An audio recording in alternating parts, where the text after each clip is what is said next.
teman-teman kita bisa ibadah lagi hari ini.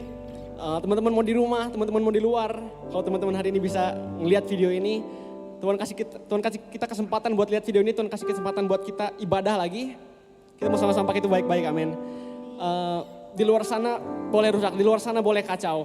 Cuma kita mau sama-sama bilang hari ini lewat lagu ini, kalau tetap setia sama Tuhan itu pilihan gue, itu pilihan kita, amin. Come on.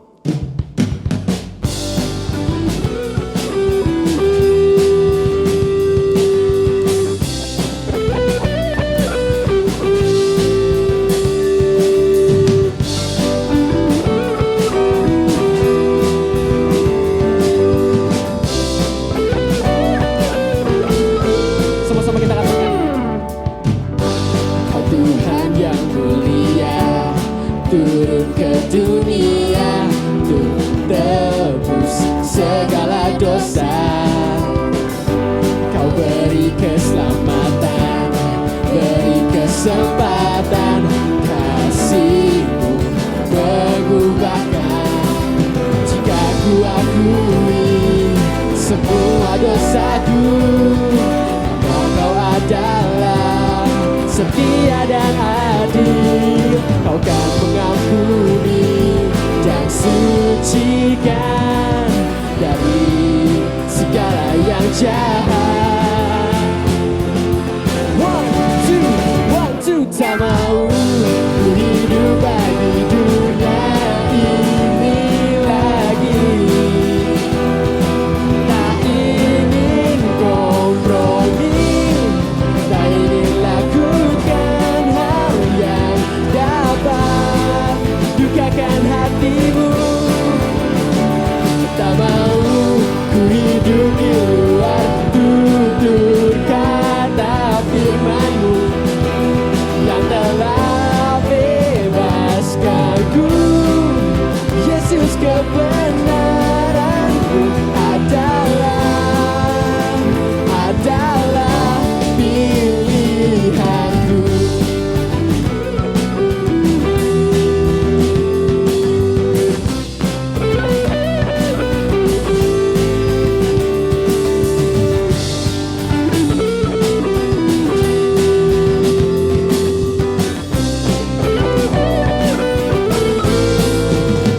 Katakan, Kau Tuhan. Kau Tuhan yang mulia, turun ke dunia untuk tebus segala dosa. Kau beri keselamatan, beri kesempatan, kasih-Mu mengubahkan. Jika ku akui semua dosaku, maka Kau adalah setia dan adil. Kau mengampuni dan sucikan dari segala yang jahat.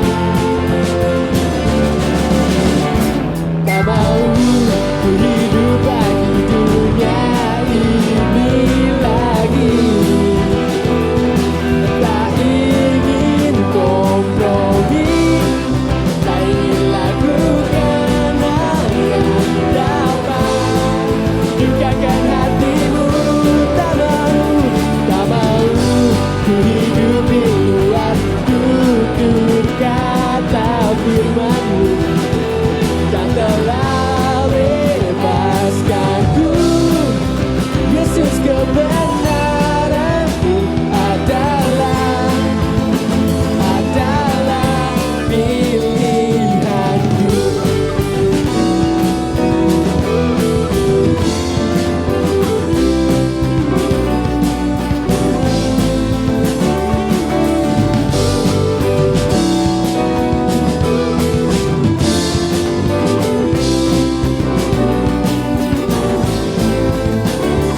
Tak mau ku hidup bagi dunia ini lagi. Tak ingin kompromi, tak ingin lakukan hal yang dapat dukakan hatimu. Tak mau ku hidup di luar tutur kata firman-Mu yang telah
Teman-teman, udah berbulan-bulan kita ngelewatin pandemi ini. Mungkin ada banyak dari teman yang udah mulai hilang harapan, udah mulai pusing, udah mulai khawatir. Cuma kita percaya kalau kita nyembah Tuhan yang mighty, kita nyembah Tuhan yang hebat, yang dahsyat. Dan kita percaya kalau Tuhan sanggup untuk ngebawa kita lewatin semua ini ya. Kita mau sama-sama nyanyiin lagu ini, kita mau bilang kalau Tuhan, Jesus is mighty to save.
Kami percaya Tuhan bahwa Engkau mighty to save Tuhan.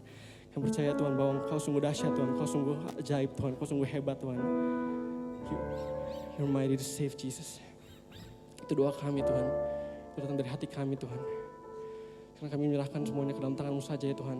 Kami akan mendengar sedikit dari firman-Mu Tuhan. Kau berkati pembicara yang akan menyampaikan firman-Mu Tuhan. Biarlah firman yang dapat sampai ke seluruh telinga jemaat-jemaat-Mu Tuhan di rumah sana Tuhan, di luar sana Tuhan. Dan kami mendapat berkat yang daripada-Mu saja ya Tuhan. Hanya dalam nama Tuhan Yesus kami berdoa dan mengucap syukur. Haleluya. Amin.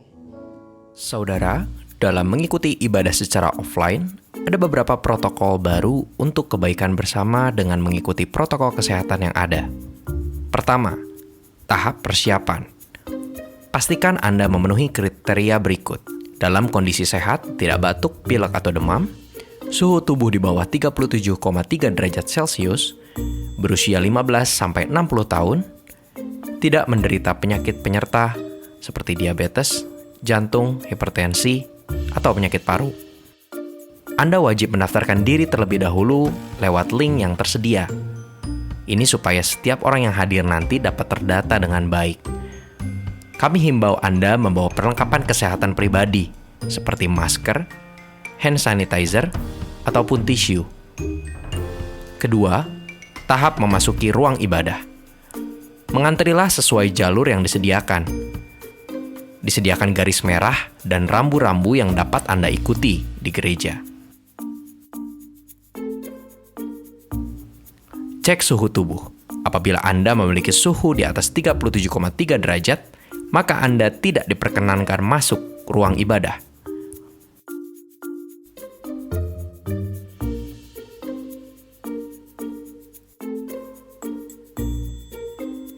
Mencuci tangan.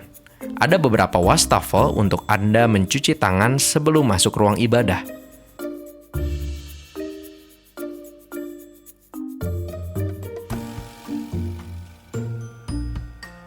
Tidak bersalaman, hindari kontak fisik. Tidak perlu bersalaman, lakukan salam sehati atau namaste. Ketiga, tahap selama beribadah. Duduklah di tempat yang disediakan dengan jarak yang sudah ditentukan. Kenakan masker dengan baik dan benar selama jalannya ibadah. Setelah ibadah selesai, keluarlah secara bertahap mulai dari baris paling belakang dan hindarilah kerumunan. Kami menyediakan kotak persembahan dan perpuluhan. Namun, kami menghimbau Anda untuk memberi melalui QR Code atau secara digital.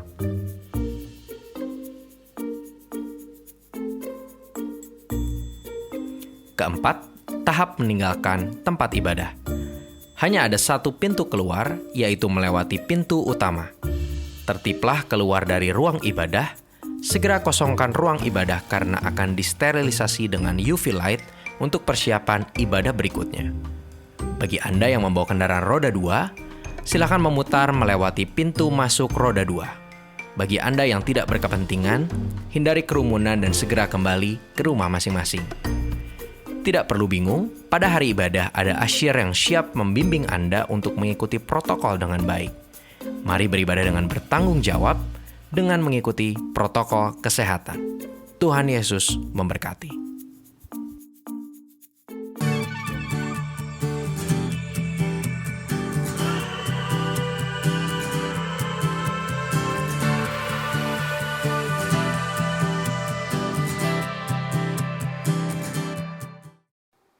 Shalom teman-teman Flame dan T4C, selamat sore. Hari ini kita akan bertemu lagi, kita mau membahas firman Tuhan pada sore hari ini. Apa kabar sebelumnya? Saya harap kalian baik-baik saja ya. Ini udah bulan yang sekian, minggu yang sekian luar biasa kita masih ada di rumah, belum bisa bertemu secara offline. Sabar ya teman-teman. Kita sedang mengusahakannya, kita juga sedang melihat bagaimana keadaan, terlebih kalian juga berdoa supaya Indonesia segera dipulihkan dari semua keadaan ini. Yang kita tahu sekarang adalah kita mengalami sebuah perubahan yang cukup signifikan, perubahan yang cukup besar, perubahan yang begitu merubahkan kehidupan kita, Perubahan yang bukan sekedar ecek-ecek saja tapi bisa menjadi sesuatu yang luar biasa. Sore hari ini saya akan bicara tentang sebuah perubahan. Dan bagaimana kita menanggapi sebuah perubahan. Kalian bisa lihat sendirilah perubahan seperti apa. Kita punya social distancing, kita harus menjaga jarak dengan orang lain. Jangan terlalu dekat, kita punya perubahan kebiasaan baru dengan mencuci tangan banyak-banyak, begitu pulang dari luar, masuk ke rumah, baju langsung dicuci, langsung mandi, tidak dulu berinteraksi dengan orang tua dan orang-orang di rumah. Kita punya perubahan-perubahan yang terjadi yang kecil-kecil seperti itu. Tetapi ada juga yang cukup-cukup sedang gitu perubahannya. Dulu kita ke rumah engkong, ke rumah saudara kita, Pak D, Bude kita, Paman, Ii. Kita tinggal berangkat saja. Tapi sekarang saya mendengar ada beberapa yang harus telepon dulu. Kong, boleh gak ke rumah? Mak, boleh gak ke rumah? Gak semudah itu sekarang ke rumah. Ke rumah harus dipersiapkan. Dulu mungkin kalau pergi ke rumah temennya, telepon gitu ya. Gue boleh ke rumah lu gak? Oh boleh. Lu ada di mana? Gue di depan rumah lu. Oh udah langsung ada di depannya. Tapi sekarang gak bisa seperti itu lagi. Kita harus tanya dulu, boleh gak main ke rumahnya, boleh gak minta izin sama orang tuanya. Ada sebuah perubahan yang terjadi, ada sebuah tatanan yang baru. Ada prioritas, mana yang harus diprioritaskan. Kita harus kemana, kita menuju kemana diprioritaskan, penting gak ke sana, penting gak ke sini. Sekarang kita mulai memperhitungkan dulu kalau mau berangkat aja, mau kemana juga langsung aja, jalan aja. Sekarang ke mall pun harus punya sebuah tata cara yang baru, sebuah kebiasaan baru, sebuah perubahan terjadi. Dulu kita belanja apa saja sikat aja deh selama ada uangnya dan kita mau kita sikat aja. Tapi sekarang gak bisa kayak gitu. Uang kita menjadi terbatas. Papa mama kalian mungkin pendapatannya menurun. Mungkin kalian yang sudah bekerja juga mengalami masa-masa dipotong gaji dan lain sebagainya. Kita sedang mengalami perubahan dan perubahan itu dibiasakan. Perubahan harus diterima dan harus disikapi. Saya tidak tahu dengan pekerjaan, mungkin sebagian dari kalian sudah bekerja. Ada pekerjaan yang harus dikerjakan di rumah. Ada pekerjaan yang memang tidak bisa dikerjakan lagi, ada yang di PHK, ada yang berhenti. Ada yang harus membuat pekerjaan baru. Karena perubahan itu sedang terjadi di Indonesia. Jangan jauh-jauh, ibadah kita sudah berubah, benar. Kita sudah berbulan-bulan tidak bisa ketemu dan masih online seperti ini. Ada sebuah perubahan, ada teknologi yang harus dikembangkan, ada cara-cara baru yang harus dikembangkan, ada sesuatu yang harus diterima sama kita. Mau tidak mau, sebetulnya kita ogah sebetulnya online seperti ini. Harus rekaman, harus mempersiapkan segala sesuatu. Tetapi ketika jering waktunya kita gak ketemu juga, tidak bisa merasakan feel-nya gak dapat. Mungkin ada yang katakan demikian. Tetapi itu perubahan yang harus dilewati, harus disikapi. Bagaimana kita menyikapi sebuah perubahan-perubahan. Dan kita akan belajar pada sore hari ini. Perubahan itu mungkin kita tidak begitu menyadari. Tetapi sore hari ini mari kita menyadari bahwa perubahan itu adalah sesuatu yang harus disikapi dengan benar. Kita harus siap dengan perubahan-perubahan dalam kehidupan kita. Perubahan itu diperlukan untuk sesuatu yang baru dan untuk sesuatu yang lebih baik. Camkan, perubahan itu diperlukan untuk sesuatu yang baru dan sesuatu yang lebih baik. Ya, perubahan itu bukan untuk sesuatu yang lama, perubahan itu sesuatu yang baru. Dan sesuatu yang baru juga sesuatu yang lebih baik tentu saja. Bukan asal berubah saja dan tidak ada sesuatu yang lebih baik. Tidak, kita melakukan semuanya ini tentu untuk kebaikan. Untuk menjaga kesehatan kita, untuk menjaga kehidupan kita. Untuk menjaga bagaimana pekerjaan kita, bagaimana keluarga kita, bagaimana ibadah kita dijagai. Perubahan memang diperlukan. Nah di dalam firman Tuhan, Allah tentu saja melakukan banyak sekali cara melalui perubahan-perubahan dalam kehidupan manusia. Kita bisa melihat Allah merubahkan kehidupan orang-orang. Merubahkan orang-orang yang percaya kepadanya. Dan Allah bekerja melalui perubahan-perubahan itu. Ya memang sayangnya perubahan itu kadang-kadang memerlukan sebuah lonjakan. Perubahan itu kadang mengejutkan. Perubahan itu kadang menghentak dalam kehidupan kita. Tapi kamu dapat baca dari semua firman Tuhan. Nuh, Musa, Esther, Yusuf, Daud dan lain sebagainya. Orang-orang itu mengalami perubahan yang begitu menyentak dalam kehidupan mereka. Kalian bisa baca dalam perjanjian lama sampai perjanjian baru. Dan orang-orang mengalami perubahan dalam kehidupannya. Mengalami sentakan dalam kehidupannya. Tetapi yang penting adalah bagaimana meresponnya. Kalau kita percaya bahwa perubahan itu untuk kebaikan kita, perubahan itu untuk mendatangkan sesuatu yang baru, yang mendatangkan kebaikan, kita tentunya akan siap dengan itu. Ya, bagaimana tidak terhentak Nuh yang tiba-tiba diperintahkan untuk membuat bahtera di atas gunung dan menghentak. Jika itu tidak dilakukan, ya dia tidak taat kepada Tuhan. Tetapi untuk sesuatu yang besar terjadi, Nuh mau melakukan seperti itu. Seluruh kampungnya katakan mungkin dia gila. Dia sudah tidak waras membuat bahtera di atas puncak bukit, di atas puncak gunung. Dan membuat bahtera yang begitu besar. Bagaimana menurunkannya ke laut, itu ada di puncak gunung. Dan itu sesuatu yang menghentakkan. Musa ketika bertemu dengan Tuhan, ketika melihat belukar menyala-nyala, ketika melihat tulah diturunkan di Mesir, semuanya menghentakkan. Ketika dia keluar dari Mesir, ketika dia terjebak di laut mati, di laut merah, dia mengalami stuck di sana dan dia harus melihat Tuhan melakukan sebuah perubahan besar. Perjalanan di padang gurun 40 tahun dikatakan dan kasutnya tidak aus, tidak rusak. Dan yang cukup ajaib buat saya adalah kasutnya berarti ngegedein 40 tahun. Mereka dikatakan tidak mengganti kasutnya, berarti kasutnya ngegedein sesuai dengan ukuran kaki mereka. Dan mereka harus melalui semua perubahan hentakan-hentakan itu. Demi apa? Demi sesuatu yang lebih baik. Yang Tuhan rancangkan bagi kehidupan kita manusia. Esther, Yusuf, Maria bahkan. Daud, kamu bisa sebutkan nama tokoh dalam firman Tuhan, dalam Alkitab. Semuanya mengalami hentakan untuk sebuah perubahan. Karena memang perubahan itu melewati kehidupan mereka. Sama dengan engkau dan saya.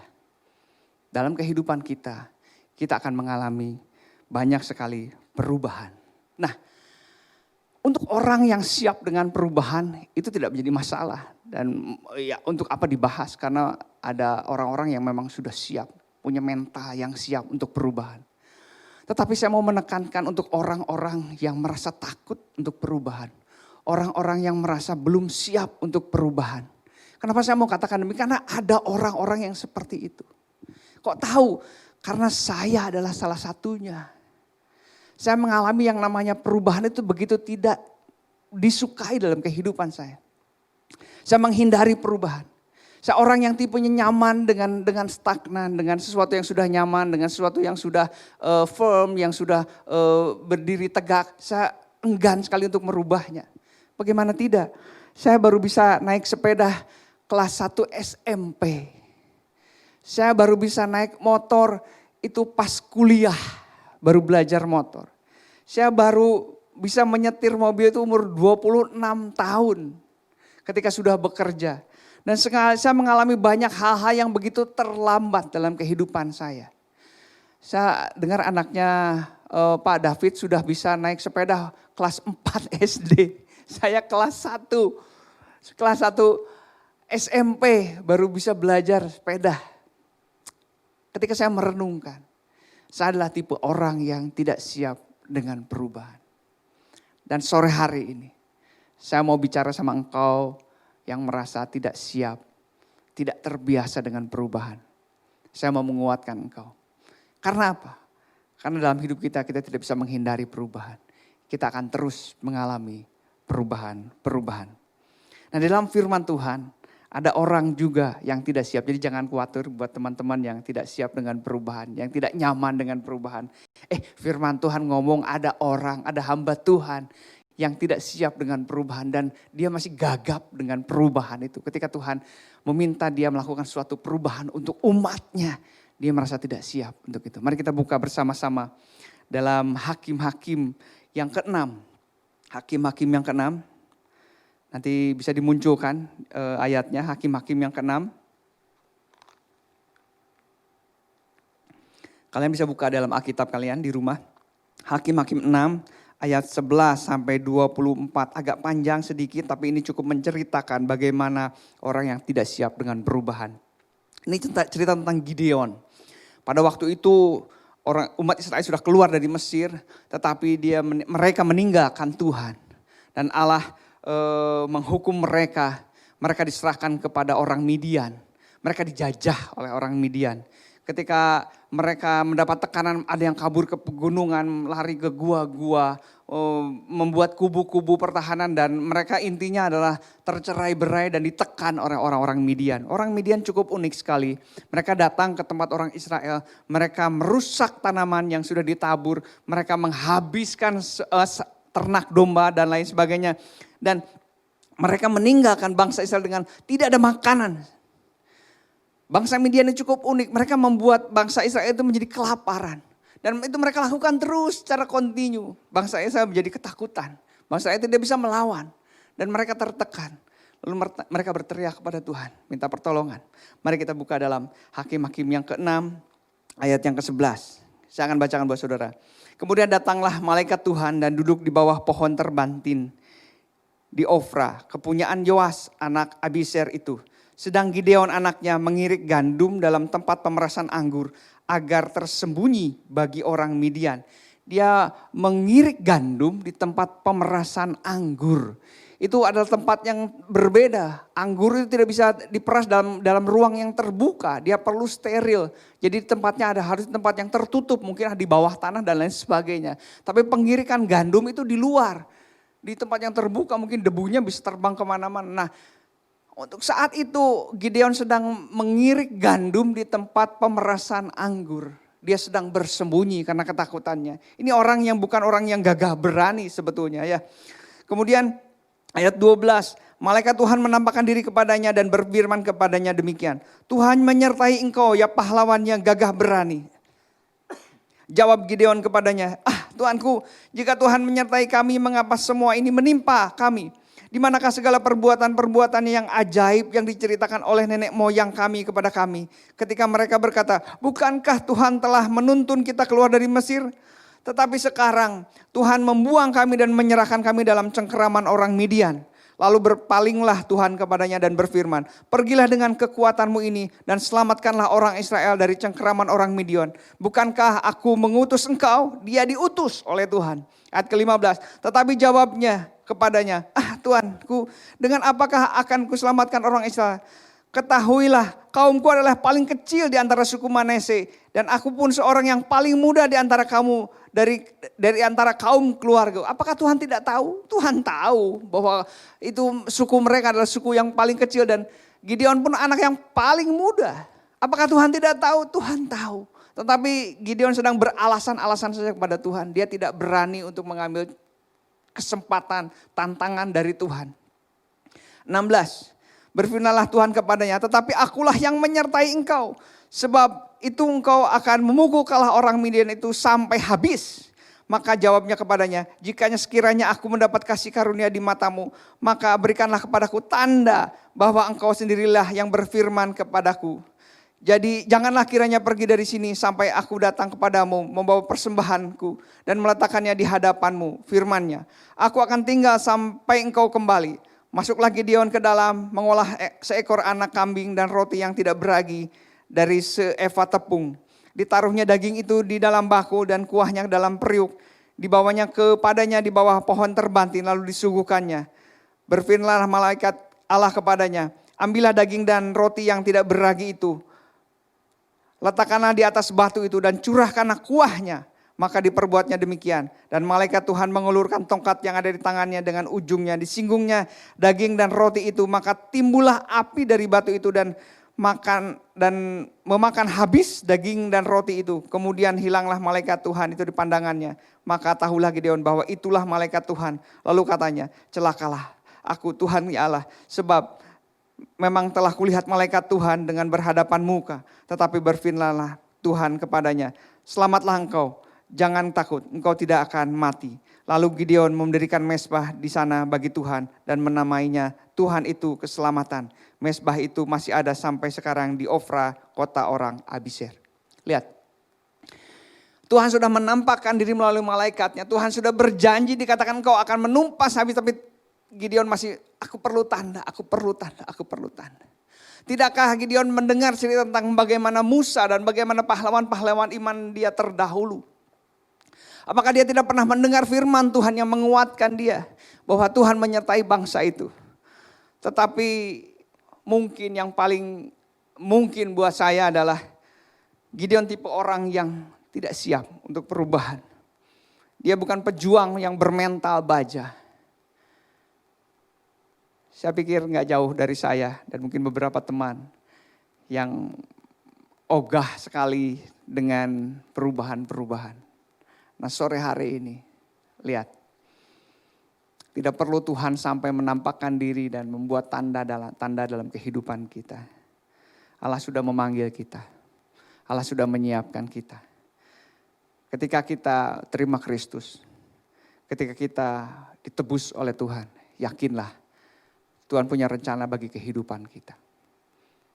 Nah saatnya sekarang adalah saat kita belajar bagaimana menghadapi perubahan-perubahan. Saya berani katakan bahwa ini bukan perubahan yang terakhir dalam kehidupan kita. Tetapi mungkin ini latihan yang paling berat dalam mengatasi perubahan-perubahan. Di depan kalian akan ketemu dengan perubahan-perubahan yang semakin berat lagi. Dengan perubahan-perubahan yang makin akan terjadi dalam kehidupan kalian. Ada puluhan tahun lagi di hadapan kalian dan kalian akan mengalami banyak sekali perubahan-perubahan. Bersiaplah untuk itu. Bersiaplah untuk bisa bertahan dalam setiap perubahan. Kalau kalian mengamati, sebenarnya perubahan itu sudah terjadi ketika mulai dari kita kecil, dari kita bayi. Dulu disapih sama orang tua kita, diberi susu lalu disapih, dikatakan stop. Kita ngamuk-ngamuk dari kecil. Saya lihat anak saya ngamuk-ngamuk ketika di stop untuk tidak bisa minum susu lagi. Ngamuk-ngamuk. Ada suatu kenyamanan yang diambil. Ada suatu kenyamanan yang harus dirampas dari kehidupan dia. Lalu apakah untuk suatu yang buruk? Tidak. Diberikan makanan yang lebih keras lagi. Supaya badannya makin bertumbuh.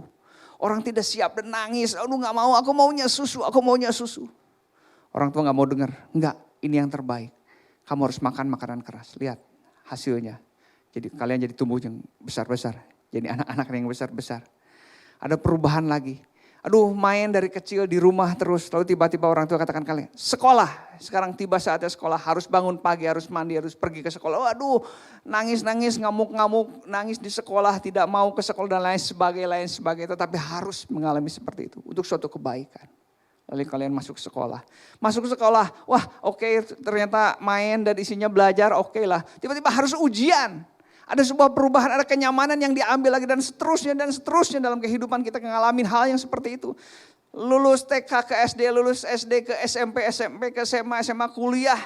Dari kuliah harus kerja dan terus mengalami perubahan. Ada hentakan-hentakan dalam kehidupan kita. Ada lonjakan-lonjakan dalam kehidupan kita. Mungkin kalian tidak senantiasa memperhatikan. Tetapi ada banyak orang yang tidak siap dengan hentakan-hentakan seperti itu. Katakan, aduh saya gak mau seperti itu. Aduh saya gak mau. Ketika saya tugas akhir, ketika kuliah saya juga seolah-olah semua teman mengatakan, aduh menghindari tugas akhir itu berat dan lain sebagainya. Belum disidang di depan para dosen-dosennya dan dibantai segala sesuatunya. Aku gak mau melewati, tapi harus melewati itu. Ada banyak sekali perubahan dalam kehidupan kita. Belum lagi setelah mungkin kalian punya pasangan, harus menikah. Harus bertanggung jawab. Harus menyiapkan rumah tinggal. Harus menyiapkan pekerjaan yang settle dan lain sebagainya. Harus suatu saat jadi orang tua. Punya anak, punya tanggung jawab. Harus membesarkan mereka.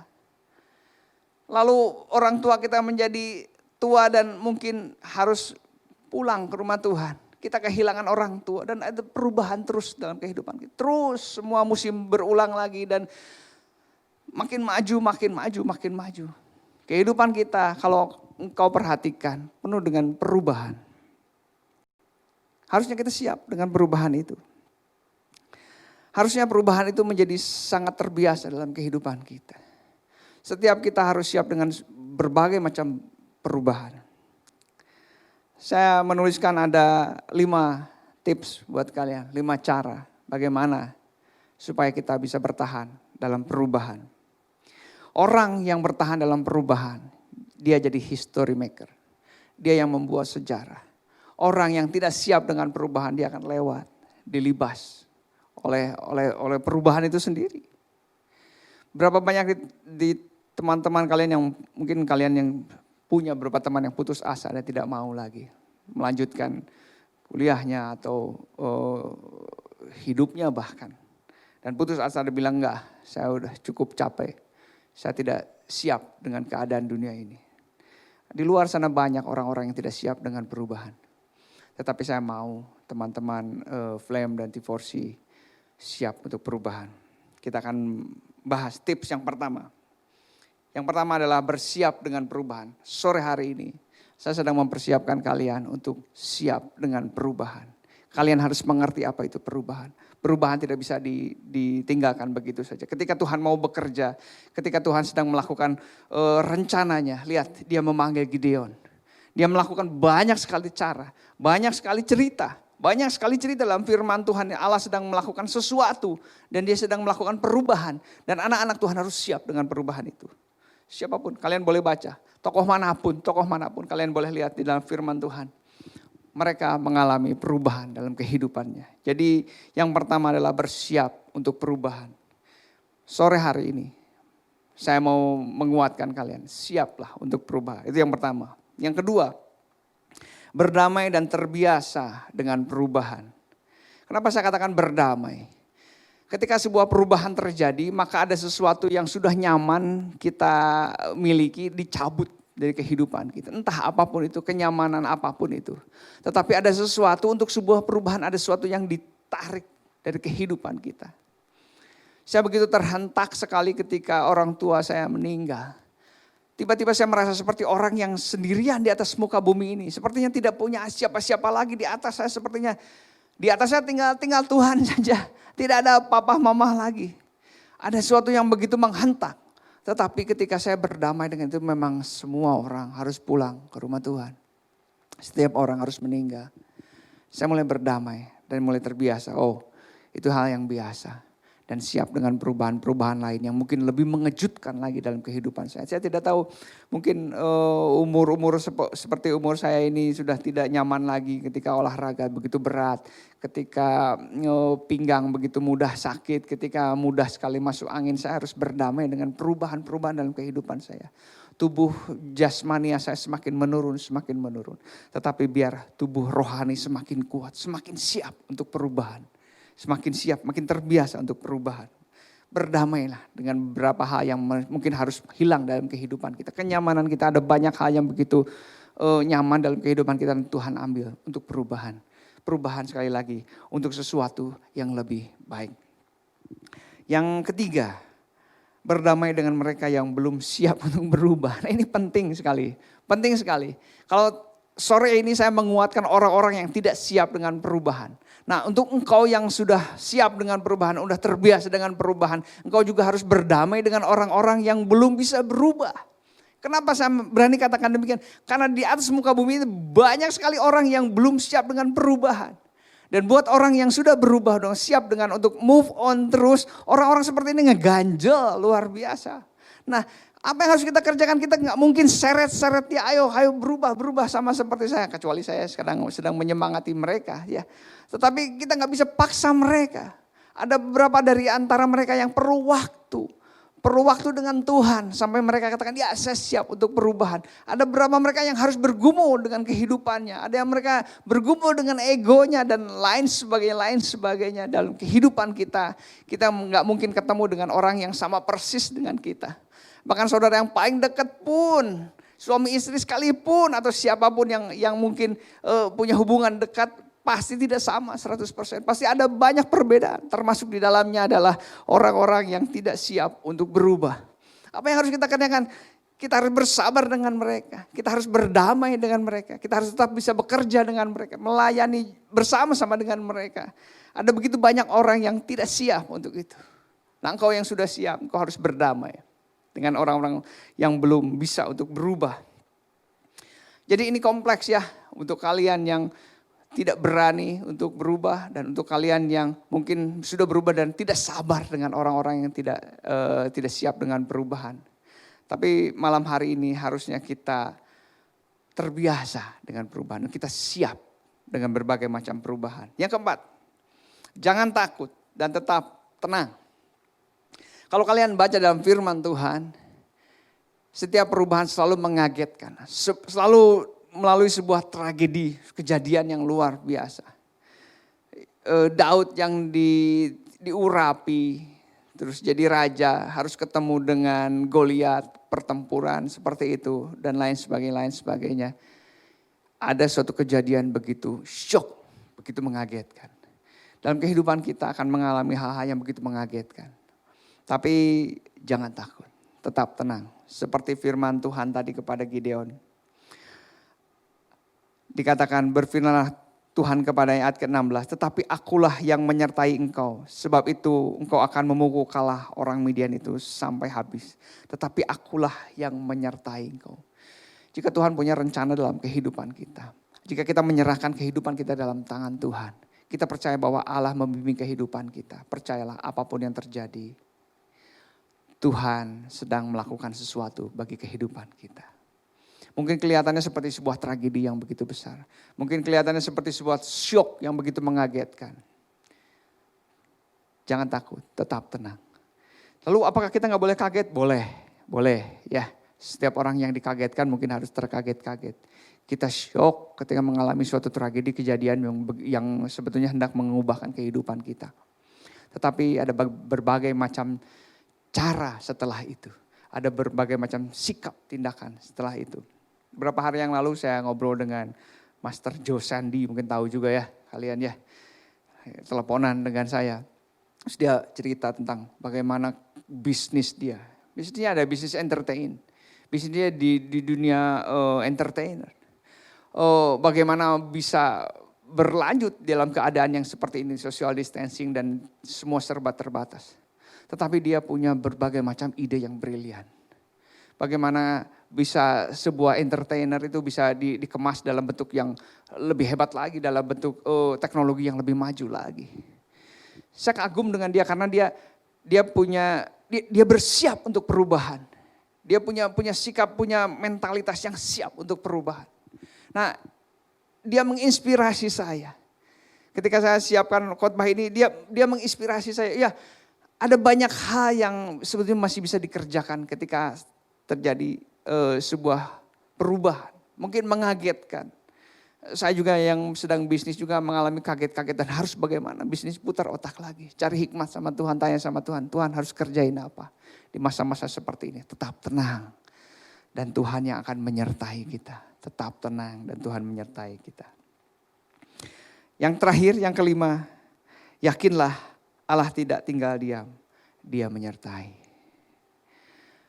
Saya percaya jika Allah bekerja dalam segala sesuatu, harusnya kita ada dalam keadaan yang tenang di hadapan Tuhan. Boleh kaget, tapi setelah itu sikap kita jadi tenang di hadapan Tuhan dan bersiap untuk perubahan, bersiap untuk inovasi, bersiap untuk sesuatu yang lebih lebih modern lagi, sesuatu yang lebih baik lagi. Nah, saya tidak tahu kalian lagi sekolah, lagi kerja, lagi kuliah, apapun yang kalian kerjakan di rumah. Bersiaplah untuk perubahan. Setelah pandemi ini berakhir, saya kira kehidupan kita akan berubah. Tata cara kita akan berubah. Cara-cara kita bekerja, cara-cara kita hidup, cara-cara kita beribadah, cara-cara kita hidup dalam keluarga akan berubah. Ya, persiapkan itu. Ini adalah salah satu dari perubahan yang cukup mencengangkan. Tetapi ada begitu banyak perubahan-perubahan lain dalam kehidupan. Siapkan. Saya percaya Allah menyertai kita semua. Amin. Mari kita berdoa untuk firman Tuhan. Bapa dalam surga, terima kasih untuk firman-Mu. Terima kasih Tuhan. Mari buat ini jadi sesuatu yang begitu menguatkan kami. Kami siap dengan setiap perubahan. Kami siap dengan segala sesuatu yang Allah izinkan dalam kehidupan kami. Terima kasih Tuhan, biarlah kami terus berawas-awas, terus menempel erat dalam firman-Mu dengan Engkau sendiri Tuhan, punya hubungan yang tidak terputuskan dengan Engkau. Terima kasih Tuhan, terpuji nama-Mu Tuhan. Kami mengucap syukur untuk sore hari ini. Terima kasih, di dalam nama Tuhan Yesus kami berdoa dan mengucap syukur. Amin.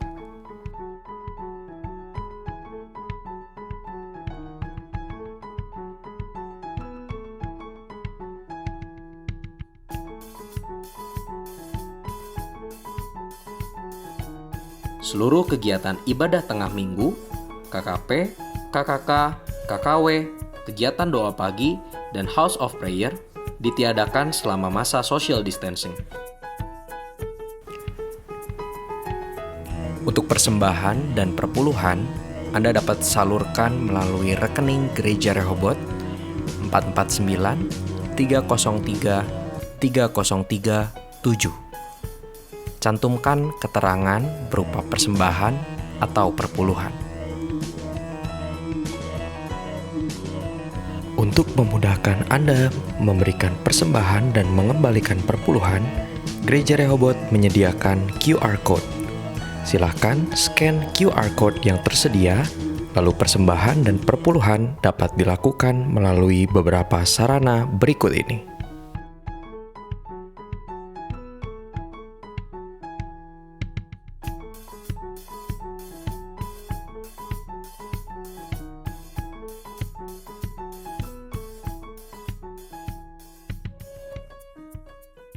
Anda telah selesai mengikuti ibadah online Gereja Rehoboth.